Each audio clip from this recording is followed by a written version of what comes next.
माताएं बहनें और जो समाजवादी सिद्धांत और समाजवादी कार्यक्रमों से प्रभावित हैं, वो बड़ी संख्या में जुड़ने का काम किया है।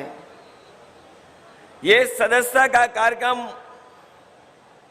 जहां आज तक चला है, वहीं हम लोगों को ये भी जिम्मेदारी निभानी है कि आने वाले समय में अगर हमें और सदस्यता चलानी पड़ेगी तो सदस्यता चला करके ज्यादा से ज्यादा लोगों को समाजवादी विचारधारा से जोड़ने का काम करेंगे।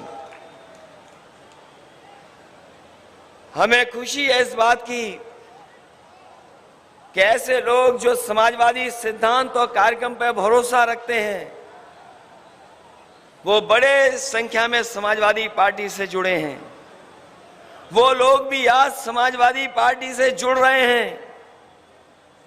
जो बाबा साहब भीमराव अम्बेडकर जी का सपना था, उनको पूरा करना चाहते हैं।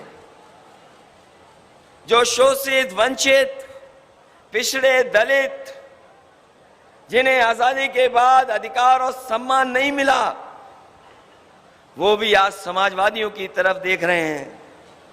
ये समाजवादियों की कोशिश होनी चाहिए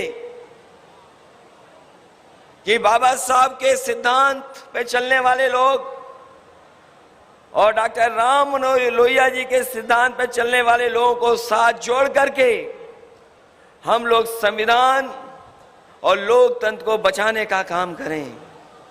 आज जिन शक्तियों से हमें मुकाबला है, जिन शक्तियों से हम लोगों को संघर्ष करना है, वो लगातार झूठ का सहारा ले रहे हैं। केवल देश के नहीं, दुनिया के इतिहास में इतना झूठ बोलने वाला दल कोई नहीं रहा होगा जो आज दिल्ली की सत्ता में और उत्तर प्रदेश की सत्ता में पहुंच गया है।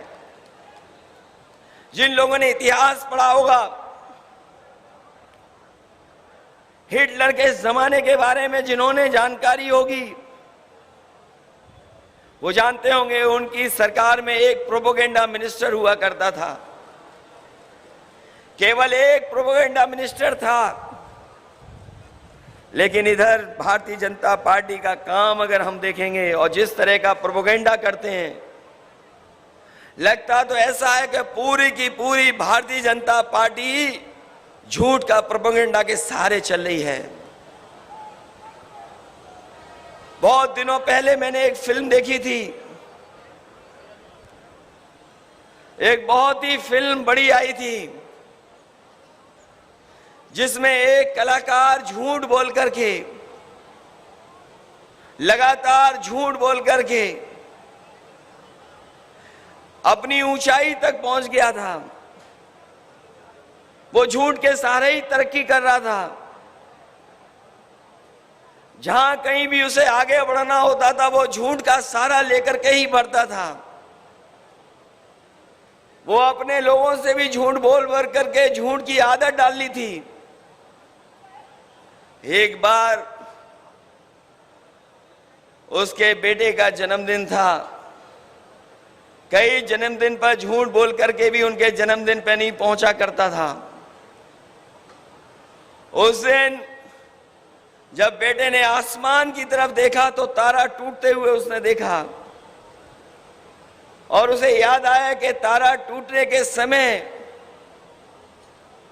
जो मांग की जाती, जो इच्छा की जाती, वो पूरी होती है। जब उसने तारा टूटते हुए देखा तो यही इच्छा की उसने कि आज के बाद से हमारे पिताजी सच बोलें, सच के अलावा कुछ न बोलें। और वो इच्छा पूरी हो गई। उसका झूठ पकड़ा गया। झूठ ऐसा पकड़ा गया कि सब पोल खुल गई।